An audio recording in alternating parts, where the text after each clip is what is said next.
Aujourd'hui, je reviens sur la finale de la CAN 2025 entre le Sénégal et le Maroc. Mais surtout, je veux remettre les choses à leur place, parce que depuis le début de cette compétition, on a entendu tout et n'importe quoi sur le Maroc. On va procéder en 3 temps. 1. Les sanctions officielles de la CAF. 2. Le constat factuel sur l'arbitrage. 3. Et enfin le fond du problème. Pourquoi autant d'acharnement contre le Maroc? 1. Les sanctions de la CAF. Les faits, sans interprétation. Après la finale, la Confédération africaine de football a publié ses décisions disciplinaires. Et les faits sont clairs, les 2 camps ont été sanctionnés. Sanctions contre le Sénégal.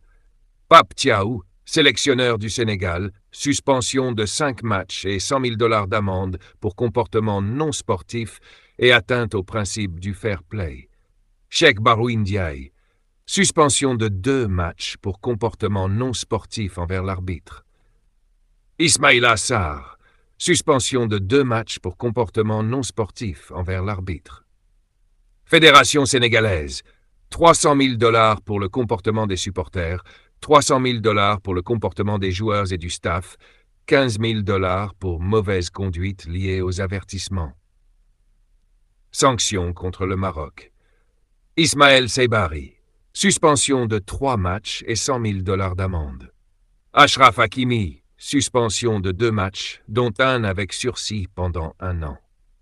Fédération marocaine, 200 000 $ pour le comportement des ramasseurs de balles, 100 000 $ pour l'intrusion dans la zone VAR, 15 000 $ pour l'utilisation de lasers par certains supporters. Et surtout, le recours marocain a été rejeté.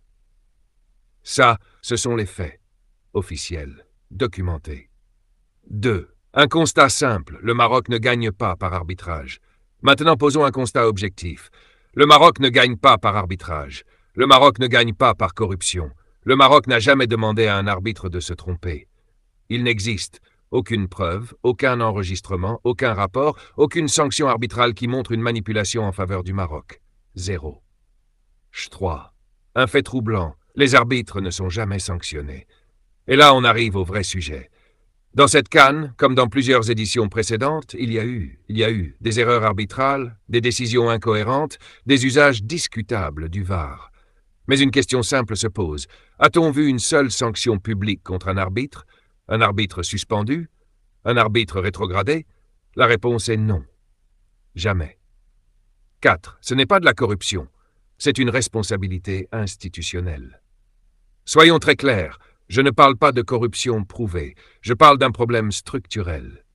La CAF recrute les arbitres, les forme, les désigne, les protège.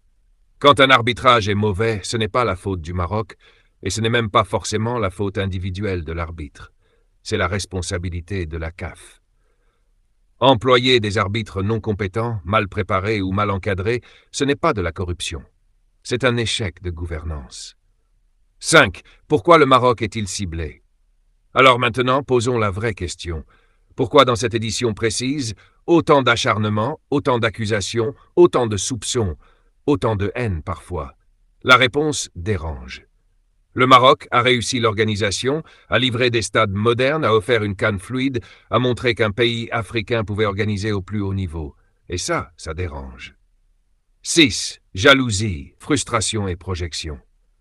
Quand on n'arrive pas à faire mieux, on soupçonne, on accuse, on projette ses frustrations.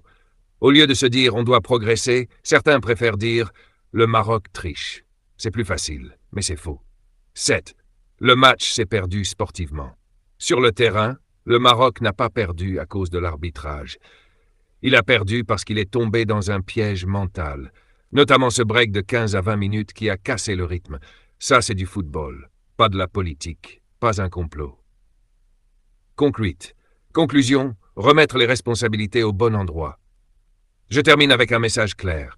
Le Maroc n'achète pas les arbitres. Le Maroc ne demande pas des erreurs arbitrales. Le Maroc n'est pas responsable des lacunes de la CAF. Si problème il est institutionnel, organisationnel, structurel. Et tant que la CAF ne se remettra pas en question sur l'arbitrage, les mêmes polémiques reviendront à chaque CAN.